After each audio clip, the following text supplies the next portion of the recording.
The Rebbe Zalgazunsan began the Farbrengen this afternoon that in general Shabbos has two inyonim. On one hand, we know that Shabbos has a shaykhs to the week that passed, as it's explained that Shabbos elevates the entire week based on the pasuk Vayichulu hashamayim va'aretz v'chol tzavam, that everything that has transpired throughout the week gets a spiritual elevation in aliyah. Chassidus stresses meloshin kiloyoin when it comes Shabbos. On the other hand, Shabbos has another inyan within it, that Shabbos gives bracha to the following week. Based on the expression in Chazal, Shabbos minei mizbochin kulhu yoimin, that all the forthcoming days of the week receive their bracha from Shabbos. But if we want to look a little deeper and see which one of these two inyanim is more pshat, we find more open in Shabbos, it's naturally the fact that Shabbos has a shaykhs to the week that passed. Because from where Shabbos really originates, which is from the 6 days of creation of HaKadosh Baruch Hu creating the world, then it came Shabbos. There it was in a system that first we had the 6 days, then came the Shabbos, that the Shabbos elevated the past 6 days. Though the Rebbe mentions that Al Pi Kabbalah, there's an opinion in Kabbalah that claims that before the HaKadosh Baruch Hu even created the world, there was a Shabbos. We are constantly used to the concept of Shabbos coming after the 6 days. Kabbalah claims that there was a Shabbos before Sunday. But this, the Rebbe says, is Al Pi Kabbalah. But if we want to go according to the derech of Pshat, which this every Yid has an open shaykhs to, the more pashut way to learn in the Indian of Shabbos is how we find by the creation of the world that Shabbos elevated the entire world, the entire 6 days, the entire week that has passed. Though the Rebbe immediately says, we must say that every Yid has a shaykhs to every chelik in Torah. Not only to chelik HaPshat, but even to the chelik HaKabbalah of Torah. Also every Yid has a shaykhs. And Memela, when we're talking here about the Indian of Shabbos, this interpretation that Shabbos has a shaykhs to the days to come, this is something which is based on Pi Kabbalah. This also has a shaykhs to every Yid. Because the Rebbe says, we find the Chazal tell us that before a child is born,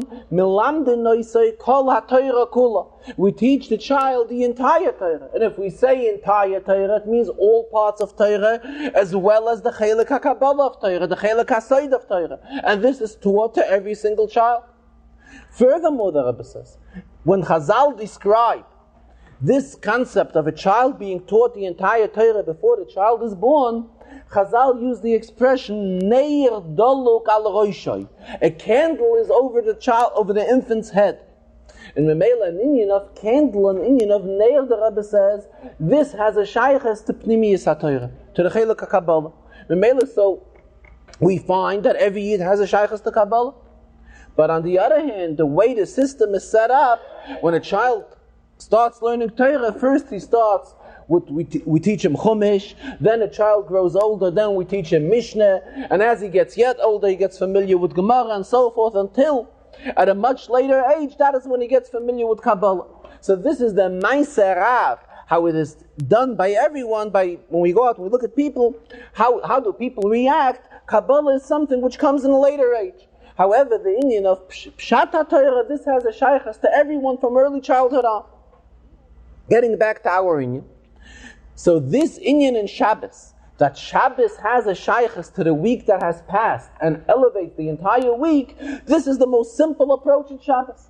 Memela, now that we are in Shabbos, the fact that Shabbos has a shaykhs to this past week, this is the pashut approach of Shabbos.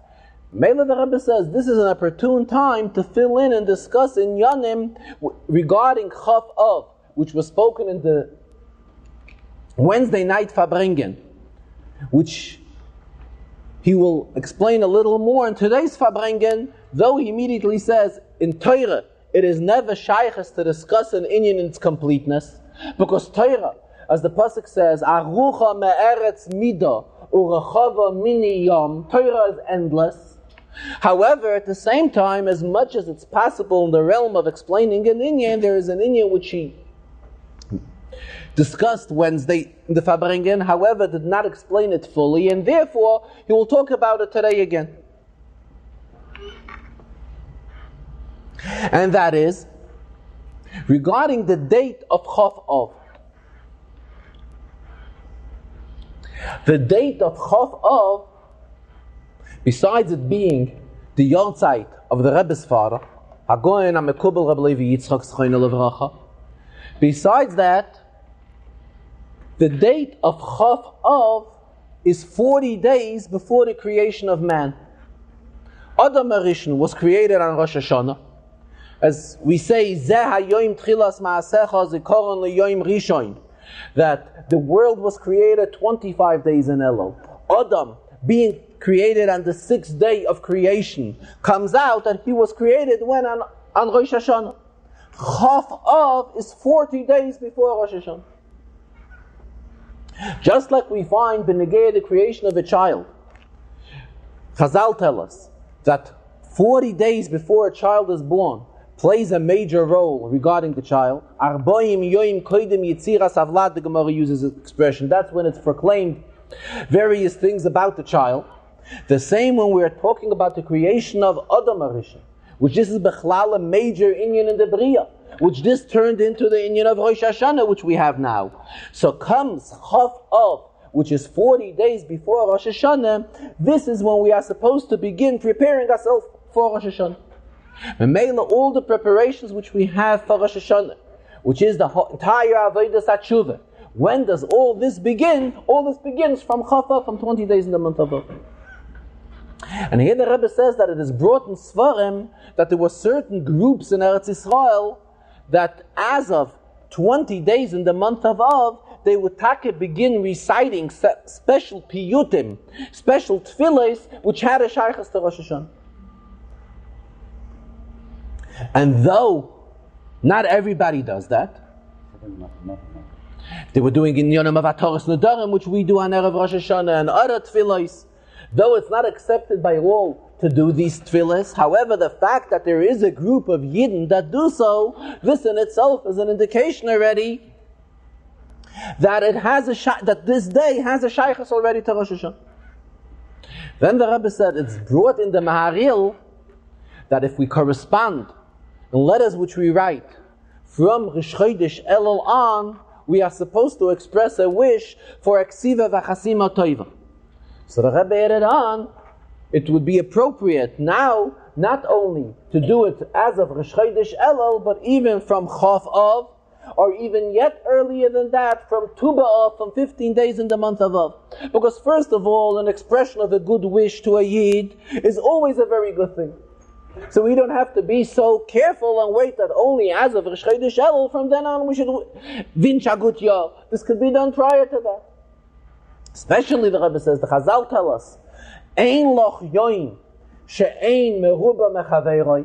Chazal say that in Yonim keep on deteriorating constantly, and as the days go by, the Matzav Rahman al-Islam becomes worse and worse. Memela, we have to do something to fight back this. So by one Yid expressing a wish for a good year to other Yid, not only from the beginning of Elul, but going back from the middle of Av, or at least from 20 days in the month of Av, this will instill more bracha, more lichtigkeit from one Yid to another, an expression of warmth and Avas Yisrael and Achtas Yisrael, which this is generated by the fact when one Yid gives the other a bracha for a good gebenched yar, and as the Rebbe said, not only Eksiva v'chasima toiva, but lehikosev b'sifron shel tzadikim, to be entered in the safe of tzadikim le'alter, immediately for a good and blessed and happy year. Memela, now is the time that we already have to begin, as the Rebbe expressed himself, with a shturim, with in a very strong and forceful way, our preparations for Rosh Hashanah and the entire Avodas HaTshuvah. This is regarding Chof Av, as it is a date, not negeye, whatever day in the week it falls out. The Rebbe says we also always have to look for a hirah, for a special lesson from the day the calendar is set. And this year, Chaf Av came out to be on a Wednesday. Memela, we have to take a hirah from the fact that it is a Wednesday. What is Wednesday? Regarding Wednesday, we find by Yom Haravi Nitlu Hama'oros, that it was on this day of Wednesday. Nitlu is spelled Nun Taf Lamed Vav. What does it mean? That the Ma'oros, what brings Lichtigkeit, the Shemesh and the Yareach, the sun and the moon, were affixed on Wednesday. They were set on Wednesday.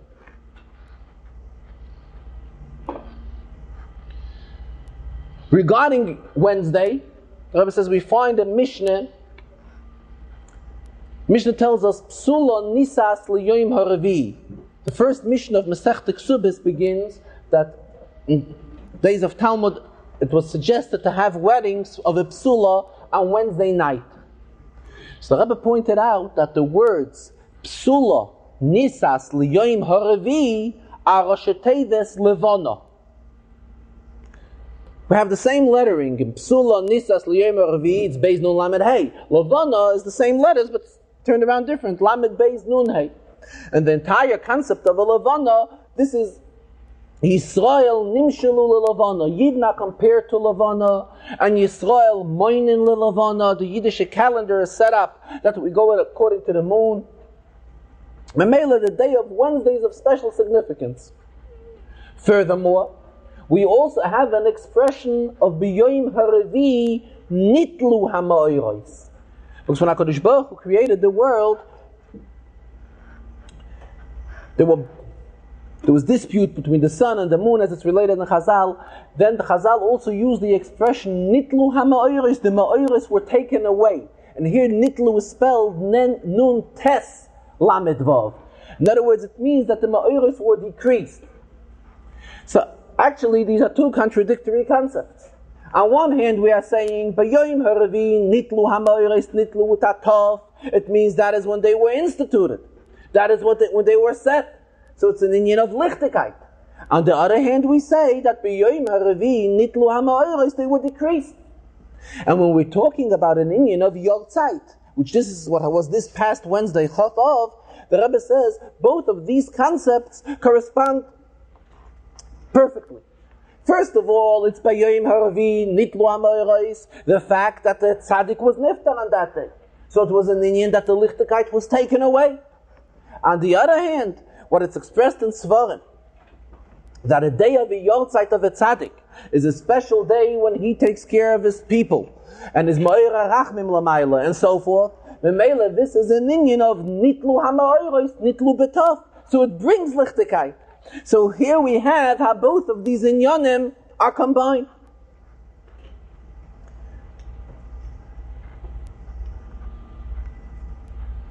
The Rebbe also referred here to an incident that happened when the Alter Rebbe was released from prison. The Alter Rebbe was released on a Tuesday. It's a famous story that the Alter Rebbe was in the middle of saying Tilim, and he was up to the capital of Pada B'Shalom because he was saying the Tilim L'Yom Shlishi. However, Hasidim tied it in with a concept of B'Yom Haravi Nitlu Hama'oros, Nitlu with a Tov. That it came on a Wednesday, that is when it began to shine Lichtigkeit. Lichtigkeit was instituted. So the Rebbe explained it was very simple. From prison, he was taka released on a Tuesday. But until everything was taken care of and he was able to act fully free, this wasn't until the Wednesday. So Memela, this is also Eisgehalten. It also corresponds to a vote which is brought from the Frierdiker Rebbe, that the release of the Alter Rebbe is tied in with B'Yom Haravi Nitlu Hama'oros. That is when it began to shine the Lichtigkeit, because this taka began on Wednesday.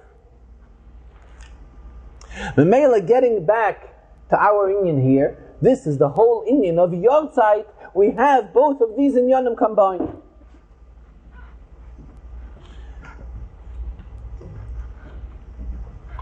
So Memela, the Rebbe began also Me'inyan Le'inyan. Rebbe began speaking how at times the entire chutzah the entire outside environment is created. Why? That we should reach to this chutzah and bring the mayon, the well of chassidus, to the chutzah. Memela, one may say, why is there a need for a chutzah? And Memela, we have problems and hardships getting the mayon of chassidus to the chutzah. Let the Rebbe do away with the chutzah. Memela, we wouldn't have no problems to begin with. And here the Rebbe brought a very interesting episode. The Frierdiker Rebbe in 1929 visited Eretz Yisrael. It was a few days after the Rebbe left that it was when the pogroms in Hebron began. And news reached to the Rebbe on the boat. When the Rebbe heard what was going on in Hebron, took it to heart very badly, and the Rebbe didn't feel well. And the Rebbe was in need of a doctor on the boat. So the Rebbe says that the famous Dr. Wallach was the founder of the Shaare Tzedek Hospital.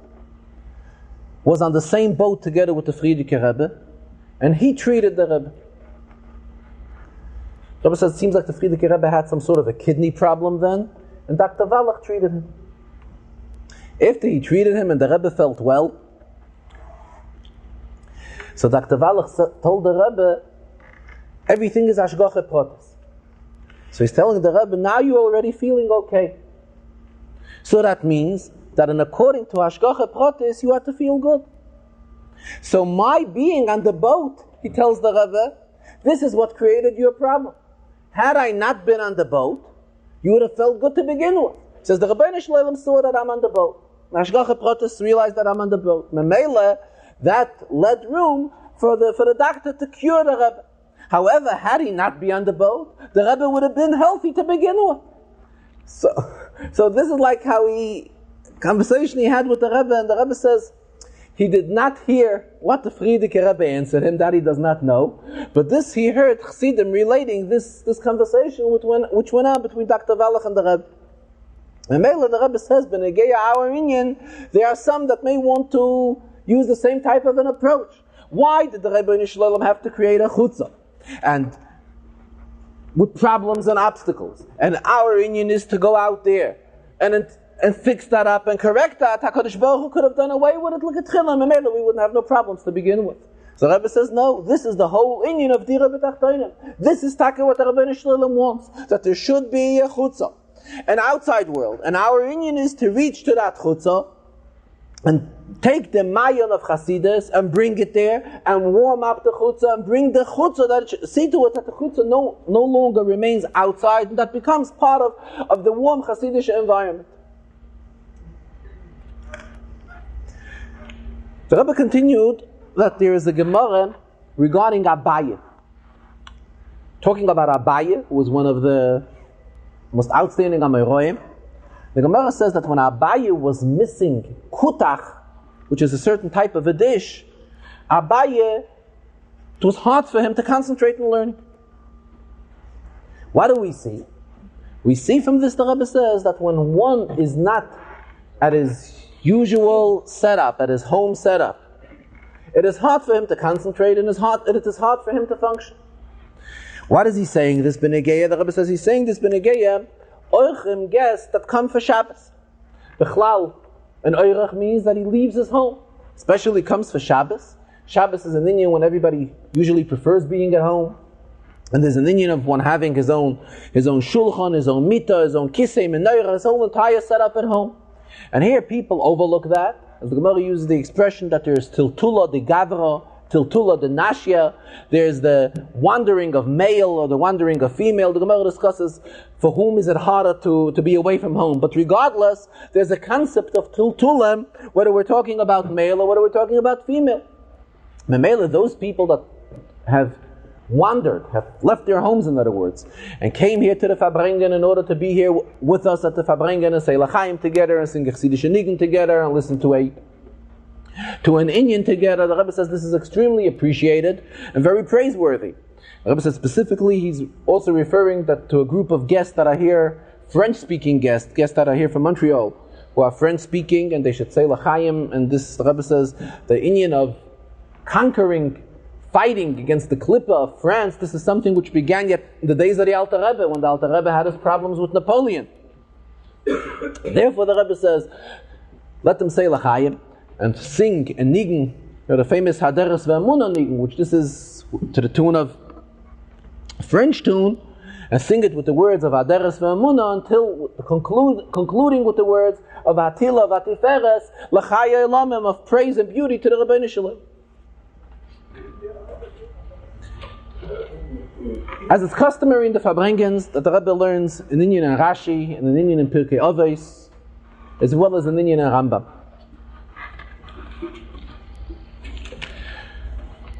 Regarding the Parsha Chumash, in Parshas Eikev, Kapitel Yud, Pasuk Zayin. In fact, we will see in a minute that this Rashi also has a shayches to the Inyan of Chofav. Because here Rashi discusses the problem of Misas Tzadikim. Rashi uses the expression here, Kosher Misasan Shel Tzadikim Lofnei HaKadosh Baruch Hu. The passing of Tzadikim is so hard by the Rebbeinu Shalom when he takes away a Tzadik from this world, Ki Yoim Shenishtabru Bay HaLuchos, like the day that the Luchos were broken. So Rebbe says there are certain very obvious questions in this Rashi. First of all, if we will look carefully, we will see that the source for this Rashi is a Gemara. And in Gemara uses the expression Kosher misason shel tzadikim lefnei HaKadosh Baruch Hu. The Gemara does not put in ki yoim shenishtabru bei haluchos. All the Gemara says, it's as hard as shviras haluchos. Breaking of the luchos is something which was very serious matter, extremely serious matter. Same thing, misason shel tzadikim is just as hard by HaKadosh Baruch Hu. Rashi, for whatever reason, inserts the word ki yoim, like the day of the passing of tzadikim. Why? Then the Rebbe goes a step further. Rebbe asks another question. We are already learning Parshas Eikev. That means we have gone through over 4 Chumashim. And we learned about the passing away of tzaddik. First and foremost, we learned about the Avos. And we learned about the passing of each one of the Avos. Avraham, Yitzchak, and Yaakov. There Rashi doesn't comment anything. Comes here, where we're referring to the passing of Aharon. Dafke here, Rashi quotes the Chazal that kosher misason shel tzadikim ki yoim shenishtabru bei haluchos. Why shouldn't Rashi raise the same type of a comment when we're talking about the passing of the first tzaddik? Rashi should have raised this comment right away by Avraham Avinu. This, the Rebbe says, is a very strong question. He uses the expression of klotz kasha. But the concept of it being, comparing it to shviras haluchos, which was to happen later. The child learns Chumash. The child knows that there's an Indian of luchos. So we see Rashi waits till Misas Aharon, and this is where Rashi says this commentary. So Rebbe explains, the child who is learning Chumash and has been going through from Bereshis knows that there's a concept of Misa. Knows that there's an Indian of a Hayu Yom of Me'av Esrim Shana. That the way the Rebbeinu Shalom set up the world is that after 120, one's neshama parts from his guf. True, in previous generations, the system was much longer life, like generations specifically until the Dor HaMabel, people lived for hundreds and hundreds of years. But primarily after Dor HaMabel, that is when the change has taken place. And a child knows that this is the setup of 120 years. Memela, the fact that a tzaddik passes away, it was something which when he reaches age of 120, this is something which is acceptable. It's an acceptable fact. However, Rashi says a different stress. Rashi is stressing Kosher misason shel tzadikim lefnei HaKadosh Baruch Hu ki yoim shenishtabru bei haluchos. Why kayoim? The day of their passing, that is a very hard and severe day, compared to the day that the luchos were broken. The day that the luchos were broken, the child knows is a very serious day. This is Shivasa B'Tammuz. Today we have a fast day. Taka the Yidden sinned the Chet HaEgel prior to Shivasa B'Tammuz. In other words, the cause happened earlier, However, when did the breaking of the luchas happen? This happened on the 17th day of Tammuz. And the child knows that this is a day of mourning, this is a very inconvenient day in the calendar. The same thing, Misasan Shel Tzadikim, is an accepted thing, and we know that after 120 years it has to happen. However, the day when it happens, this is a very sad day and a very unwanted thing. And this is why Rashi is stressing the word kayoim, as opposed to Chazal, the source of Rashi in Gemara. There's no stress for the kayoim. But Rashi, who's teaching us Pshutu Shel Mikra, finds it important to enter the word kayoim, because this is the prime problem. This is the main shverikai. The kosher is in the yoim shenishtabru b'yaluchas. Kayoim shenishtabru b'yaluchas. Why? Not until now. So here the Rebbe learns that the others, Avraham, Yitzchak, and Eikev, each one of them lived not a regular life. They lived a life of Nisim. Memela, when it was a life of Nisim, if we look through each one of them, Avraham, Yitzchak, and Yaakov, it was constantly Nisim which happened to them all, not only by their passing away, constantly. Their entire life was such. Memela comes to their passing away. It's also, in other words, it's an inyan which is Lamayla Mederach HaTeva. Where do we find that tzaddik who lived a derech hatevadika life? This we find by Aaron. The Mela comes by Aaron. Aaron lived a derech hatevadika life. He lived 120 years. Then comes when Aaron passed away, at the age of 123, as we will hear in a minute. So this is something which aroused by everybody a tremendous sorrow. So it's specifically on the day of his passing. That is why Kosher Misasan Shel Tzadikim, the Yoim HaMisaf Tzadikim, is compared to the Yoim of Shviras HaEgel. We find Taka by Aaron himself that he did not live 120 years. He lived 123 years. This, the Rebbe says, this is no question. Because we already find, in Chumash Bereishis we find. Rashi there tells us by Yitzchak, that when a person reaches to the age what his parents lived, within the 5-year period of the passing, at whatever age his parents passed away, he should also begin to worry and fear for the inyan of Misa. In Mela, we see that the cycle is set up within a 5 years, 5 years more, 5 years less. In Mela, the average amount of life, as it was said, is for an inyan of 120. Aaron lived 123, so it's also within a 5-year span to 120. In Mela, this is no shayla. And weiter the inyan of Yom is bavot. Talking about today's Shabbos, that it is Shabbos Nachmu, after Shabbos Nachmu rather, the Rebbe brought out a very interesting vote in the sequence of the Haftorahs. The Haftorah begins, last week we read Nachamu Nachamu Ami, which is HaKadosh Baruch Hu expressing the condolence on the Churban HaBayis. Comes this week, Pashas Eikev. What is the Haftorah? V'atoimer tzion azavani Hashem v'adnei shchichoni. In other words, Tzion meaning Knesset Yisrael, does not agree to accept the condolence of Nachmu Nachmu Ami. In other words, it's helpful. It doesn't help. Azavani Hashem, we feel neglected by HaKadosh Baruch Hu and forgotten by HaKadosh Baruch Hu. Let us turn to the next Haftorah. Next Haftorah, which we will be reading next week, Re'ei, comes as a continuation. Aniya Sayara Lo Nuchama. Who is the Aniya Sayara? The storming boat. Lo Nuchama did not accept its condolence. Who meaning Klal Yisrael. Let us turn to Shoftim. In other words, these two Haftorahs come into continuation one from another. Come Shoftim, the Haftorah begins, Onoichi Onoichi Hu Menachemchem.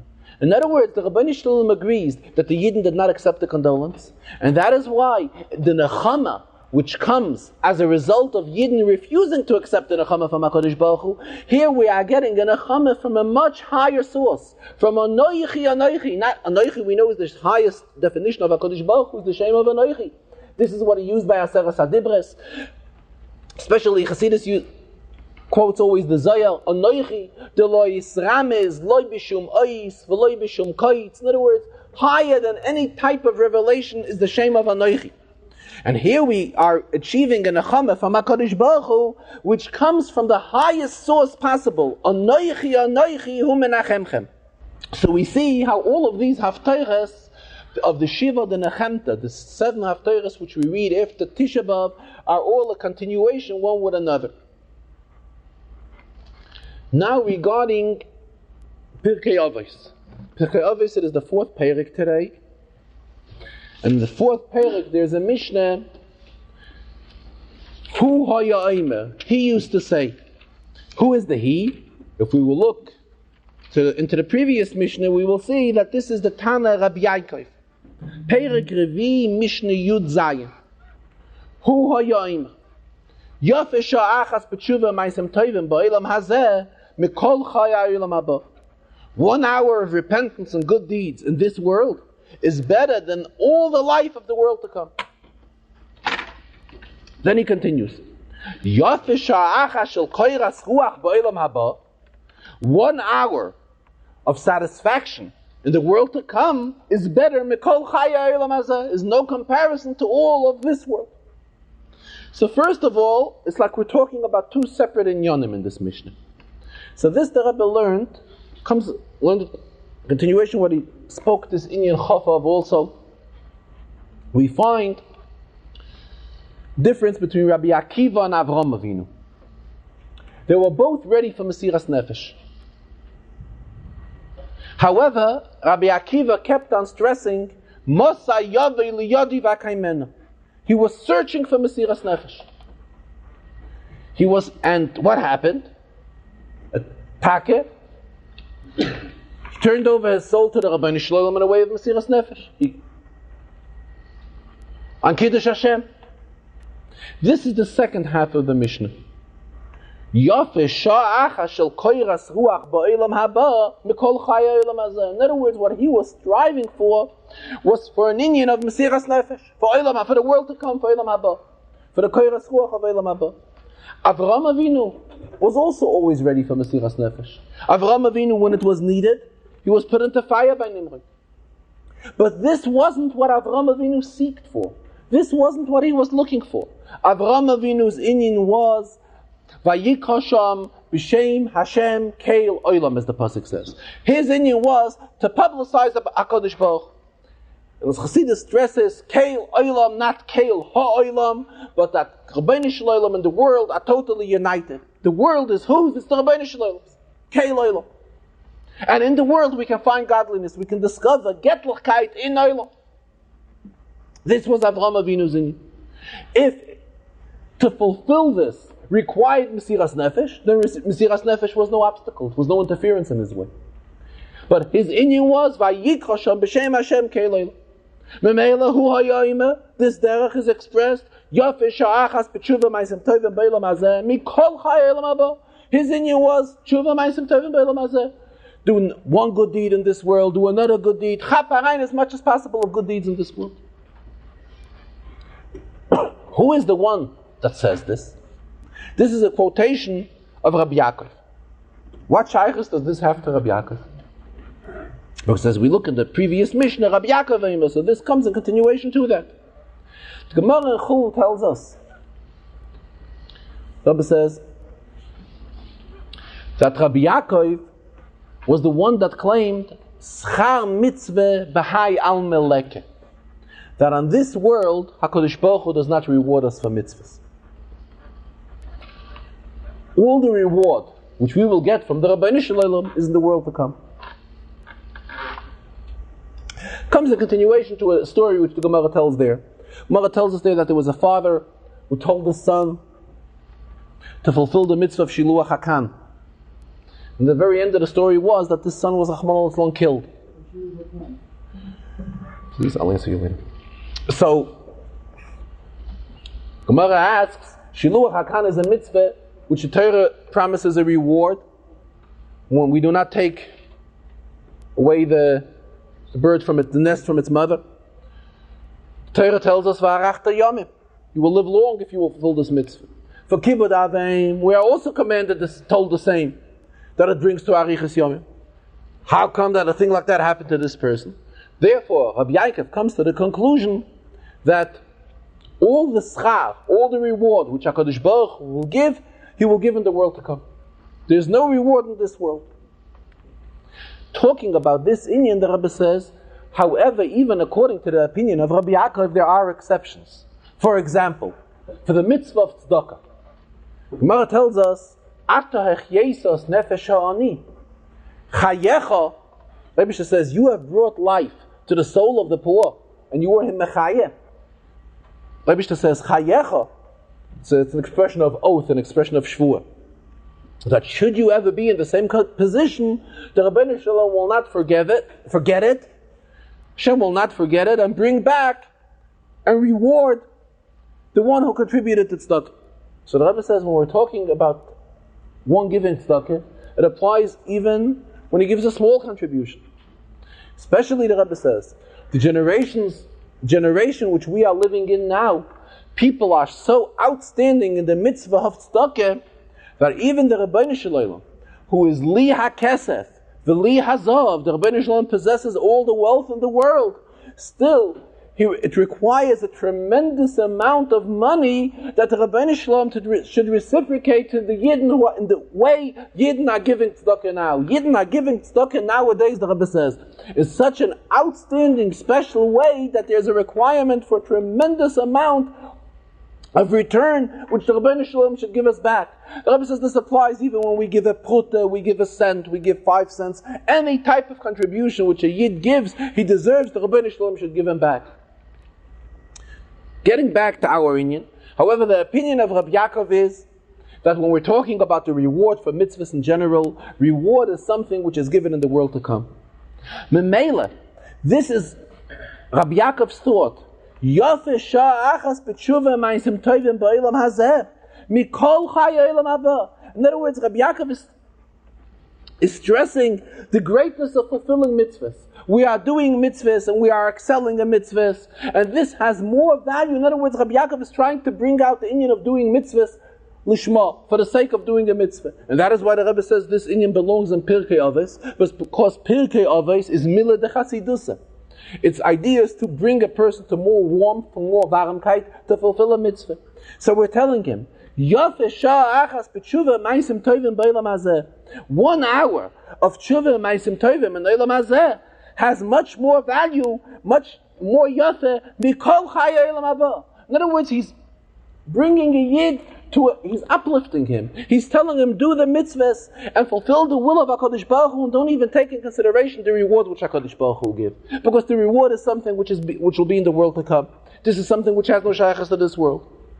And von deswegen, he's stressing, Yofe sha'achas b'tshuva ma'asim tovim ba'olam hazeh mikol chaya olam haba. Regarding the Shir and Rambam, in the system of learning Rambam 3 parakim a day,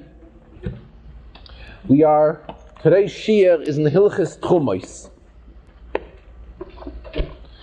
And in Hilchis Trumois, Perik Yud Dalet. Now Truma is what was given to the Kohen. When one had Tvua, when one had wheat or flour, you would have to give to the Kohen. How much would be given to the Kohen? Now, Truma min HaTorah has no shir. However, the Chachamim have said a shir that Truma, I'm going to say as follows: an average person gives 1 from 50, a 50th. One who wants to give a little more gives 1 from 40. And the one who's a little cheaper, or tighter as we would call him, gives 1 a 60th. Then we know there are dinim of bittul. In other words, if a pound or fruit of truma falls into other food, what is the din with the other food? Truma is only allowed to be eaten by a kohen, nobody else. Zah is prohibited to eat truma. So the question is, if we have a pot of food where some truma fell into the pot accidentally or intentionally, whatever the case was, are we allowed to eat the truma or aren't we allowed to eat? Or rather, under what circumstances are we allowed to eat this pot? So this is what the Rambam is teaching us here in Perek Yudalet of Hilchis Truma. And the Rambam tells us that truma is bottled be'echad umeya. In other words, if the pot of non-truma food has a volume of more than 100 times the truma, then it is no problem and we can eat this pot of food. If, however, there is not 100 times against the truma, we are not allowed to eat this pot. Who do I mean by we? Yisrael is not allowed to eat it. Who is allowed to eat it? A kohen, because a kohen is allowed to eat truma, so he's allowed to eat this as well. Now listen to this halacha in Rambam. Chamishim te'einois shchoiros, v'chamishim leveinois. You had 50 figs which were black, and 50 which were white. Shenaflo letoichon te'eina acha shel truma, and one fig of truma fell into this pot. Hoisa leveina. Now, if this fig that fell in was a white one, hashchoiros mutaris. The black ones are allowed to be eaten because the black ones were not affected. However, halaveinois midumois. Midumois is an expression which is used when food is mixed with truma. It means it's not allowed to be eaten. Hoisa shchoira. However, if the one that fell in was black, hashchoiros midumois. The black ones we are not allowed to eat because why? We only have 50 black, altogether a total of 51. However, halaveinois mutaris, the white ones we are allowed to eat. Vim ein yadua, if we don't know, im shchoira haisa vim leveina, if the one that fell in, we don't know what color it was, so the Rambam tells us, oila be'echad umeya min hakol. Then it becomes bottle, because we don't know. Yada ma haisa acha shenofla v'shachach. He knew what it was when it fell in. However, later he forgot. Then we are not allowed to eat it. Because like it would have been his responsibility to remember what type of fig fell in. So Rambam explained this halacha. First of all, why, when he doesn't know what type of fig fell in, why do we say that it becomes bottle? There's a concept of a mevatlin isser lekatchila. A mevatlin isser lekatchila means, for example, if we have pot of meat. By meat there's no concept of 100, by meat and dairy it's 60, it's shishim. If we have a pot of meat, and we will pour in a few drops into a fleischige pot, and we will pour in a few drops of milk, though there are 60 times the volume of the milk. However, the halacha is lekatchila, we are not allowed to go ahead and do that. A mevatlin isser lekatchila. Question here is, it's an Indian of bittul isser lekatchila. It fell in, you don't know what it was, so you say you're allowed to do it. You're allowed to use it. But actually you don't know which one fell in. Could very well be it's Issa. So the Rebbe says, this Indian is discussed in the Yerushalmi, and there are some that claim that there's an Eitzah. What could we do? We could boil the figs. If we will boil them, then the color will dissolve, and maybe it'll become ois shchoirem and ois levenim, so it's no problem. So that is why actually we'll look at it then, that it fell into a quantity where the fig fell in to a pot where it had more than 100 times as much. So again, it's a mevatlin isser lekatchila. So the Rebbe says they want to learn a mevatlin isser lekatchila would be if you plan it that way. Here it's not planned that way. The fig fell in. The only thing is we are doing a step which is going to lead to the heter of the figs. This is not considered the mevatlin isser lekatchila. The Rebbe says what we do derive from this Mishnah, something very unusual, from this halacha, the Rambam. We derive how far the koyach of a yid is. It's a meira de kezach. It fell in. The fig that fell in. So we say if he knows, it becomes bottle. If he found out later, in other words, he knew and later he forgot, it doesn't become bottle. So what does all of this depend on? Fact, if the food is Issa, or the food is Heta, all of this lies in the hand of the Yid. And the Maisa of the Yid. It's something, a tremendous koyach which was given to Yid, and the Yid has a power that by his deeds, he's affecting the Metzias, he's affecting the reality, whether this food is asa, or this food is heta, this food is considered trumah, or it's not considered trumah. So the Rebbe said, but always when we learn Rambam, he always looks to find an inyan, ruchni, a moral, what we can derive from the halachas. The Rebbe says, from this halacha we derive this type of an outstanding moral, we derive from here the power which a Yid has, that a Yid has such a power that by an act of his, one way or another, can leave a meichel edible or not edible, could become bottled. If it becomes bottled, then everybody's allowed to eat it. If it's not bottled, then it's prohibited to be eaten.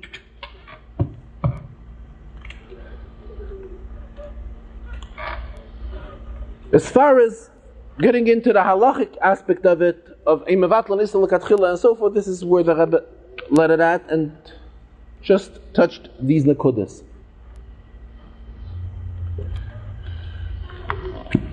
Let it be, like the Rebbe said, that from now on we could start vinching already. Aksiva v'chsim etoive likose b'sifron shel tzadikim. Na gut gebencht yor, a gute Woche.